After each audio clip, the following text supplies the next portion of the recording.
A 20-year-old Australian pilot had been talking to the Melbourne flight service for just over 6 minutes. Melbourne, this is Delta Sierra Juliet. Is there any known traffic below 5,000 feet? 6 minutes of increasingly strained transmissions about something in the sky above him. Something he couldn't identify. Something that, in his final words, he insisted was not an aircraft. It was October 21st, 1978. The weather was perfect, the sea was calm, and somewhere over the Bass Strait, this pilot, known by the name Frederick Valentich, disappeared. More than 45 years later, not a single piece of wreckage has been conclusively recovered. No distress signal, no oil slick, and not even a dead body. Just a transcript of his conversation that still defies easy explanation. This is the story of what happened that night. Or rather, it's the story of what we know happened, and what remains, to this day, one of the Australia's most haunting aviation mysteries.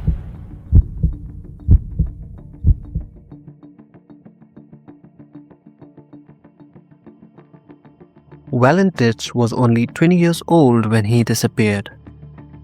He wasn't some seasoned aviator with thousands of hours behind him. He was young, relatively inexperienced, and still trying to prove himself. To his family and friends, flying wasn't just a pastime. It was his whole future. He had been fascinated with aviation for years and wanted more than anything to turn it into a career. His determination to become a pilot led him to take flying lessons at a private college and earn him his private pilot license after about a year of training. By 1978, he had logged just over 150 hours, enough to fly solo on small aircraft, but still a long way from being a professional. He also had a Class 4 instrument rating, so he was able to fly freely during the day and under certain conditions at night. On the day of the incident, he reached the airport and logged his flight plan at 5:23 p.m. The aircraft he would be flying was a rented Cessna 182L. The sun was due to set just before 6:43 p.m. that night, so he had enough time to make the journey before the dark, as long as he left on schedule. He was alone in the cockpit flying under visual flight rules. He had planned to pick up his friends from the King Island and return later that evening, so he made sure to pack 4 life jackets. Once he was over Cape Otway, his plan was simple. Turn south, maintain an altitude of 4,500 feet, and head towards the island's non-directional beacon. A flight of just over 30 minutes. But as I said, it was only possible if he left on schedule. The thing is, he didn't. It wasn't until 6:19, almost an hour behind the schedule, Frederick climbed into the aircraft and took off into the fading light. As he lifted off, the sun was slipping behind the horizon. By the time he would reach the King Island, the sky would have been dark. That evening, visibility was considered excellent, but there's a detail worth noting. Since Frederick left almost an hour behind the schedule, he had to fly over the water after the dark, with no artificial horizon and little to no ground lighting to guide him. This is called black hole flying, where the line between the sky and the sea disappears, leaving nothing but a void. For experienced flyers, it is manageable. But for someone with just over 150 hours of in-flight training, it can be dangerous. At 7 p.m., Frederick was over Cape Otway. This was the final piece of land before the Bass Strait opened up beneath him. And then at 7:06 p.m., his voice broke over the radio to the Melbourne flight service. Melbourne, this is Delta Sierra Juliet. Is there any known traffic below 5,000 feet? To which the controller replied, No known traffic. Frederick's voice came again, calm and measured. Seems to be a large aircraft below 5,000 feet. At first, the tone of his transmission didn't suggest panic. He sounded steady, almost curious. He described the lights as if they resembled landing lights on a large aircraft, but he couldn't identify them. Minutes passed, and then he said that the object has flown directly overhead. The aircraft has just passed over me at least 1,000 feet above. Is there any Air Force aircraft in the vicinity? He described it as long in shape, metallic with a green light. The controller asked him to confirm. Was he certain it wasn't just another aircraft? Frederick paused. Then his voice came through again. Delta Sierra Juliet, it's not an aircraft. The next 6 minutes would be the last radio exchange of his life. He reported that the object was playing some sort of a game with him, flying around him, moving too quickly to estimate. His words began to lose their clinical edge. He wasn't just reporting anymore. He was reacting.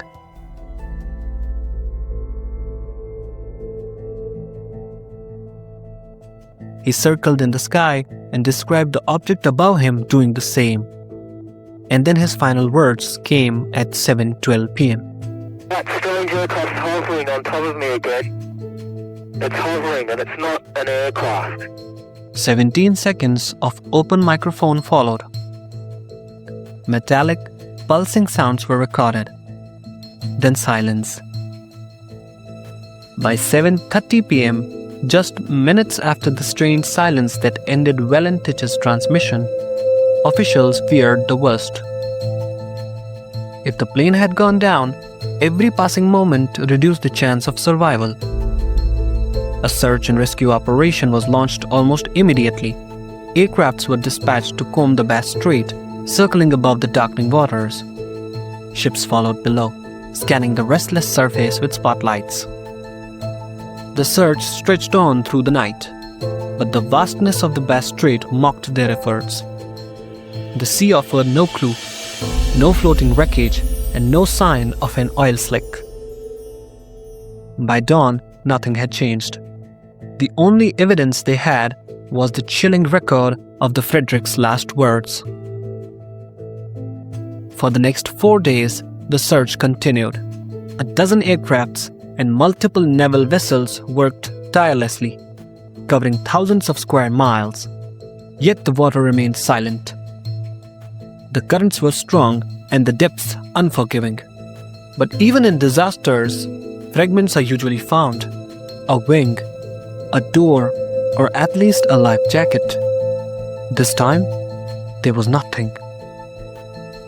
By October 25, 1978, the official search was called off. Valentich was listed as missing, presumed dead.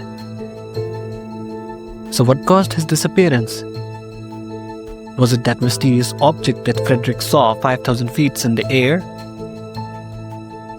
Or was his disappearance a case of obsession gone too far?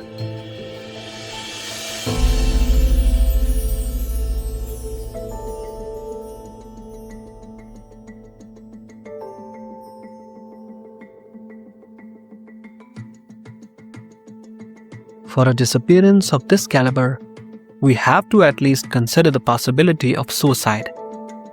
And in this case, it actually makes sense. Frederick had this dream of becoming a commercial pilot, but he kept failing over and over again. And he would no doubt have been struggling with these failures, and he must have been feeling pretty disappointed at the very least. So, could this have set him over the edge? It is possible. And further backing the story is the fact that he had no motive for going to the King Island that night. When providing reasonings for his trip, there he apparently gave conflicting responses. One of them was that he was going to visit some friends, and the other one was that he was going to pick up some crayfish. And this disparity of reasonings may have actually meant that he had no reason to go there. And even further backing the story is the fact that Frederick never requested runway lighting to be activated at the King Island, something any pilot arriving near the dusk would have arranged.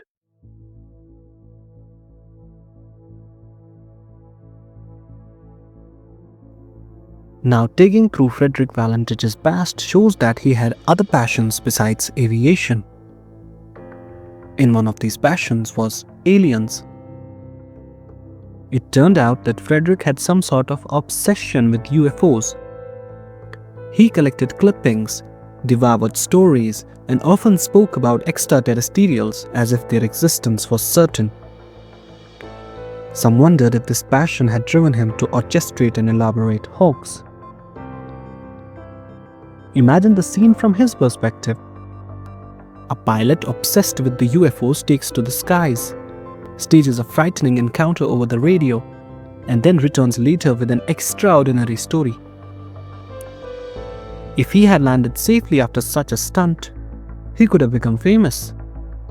A man who lived through one of the most convincing UFO encounters ever recorded. Book deals, television appearances, and whatnot. All of it might have been within reach. The motive was there. But what if the hoax didn't go as planned? Perhaps he intended to fly low, vanish from the radar for some instance, then return. But something went wrong. Disorientation, mechanical failure, or even an unintended crash. The strange metallic noise at the end of his transmission could have been the sound of tragedy, not aliens. This theory explained the obsession, the inconsistencies in his destination, and even the strange transmission. Yet it also left a chilling hole. If it was all a hoax, why was no trace of his plane ever found?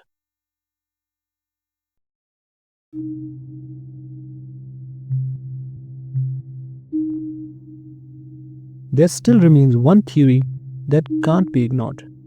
What if Frederick Valentich truly encountered something extraordinary in the sky that night? His words were clear. The object was metallic. It had lights. It moved with an intelligence that made it seem like it was playing with him. And his fear was real. Even skeptics admit that the panic in his voice sounded legit. Add to this the reports of strange lights seen by others that very evening. One of the most detailed accounts came from a man referred to as Ken Hansen. According to his account, Hansen had been driving east along the Burnham River Road with two of his nieces in the car. It was shortly after sunset and the sky was already dark. His niece, sitting in the front passenger seat, was the first to spot something unusual in the sky. Two sets of light, one directly above the other. Hansen initially assumed they were just aircraft lights, but when he looked more closely, he noticed something strange. The lower sets of light appeared consistent with a small plane, but above it was a second object.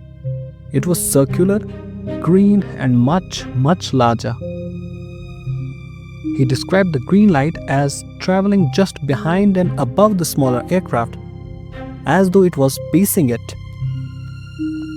The total sighting from the first glance to the disappearance lasted just over 90 seconds. At that time, Hansen didn't report what he had seen. He told his wife, she didn't believe him. He told his co-workers, they believed the aircraft part but not the rest. Years later, after casually mentioning the story to a local policeman, it eventually made its way to the Frederick Valentich's father. From there, it was passed on to the investigators. It remains one of the only ground-based sightings that appear to match the pilot's own description. But because the testimony surfaced 20 years after the fact and was never the part of original investigation, its evidentiary value was limited.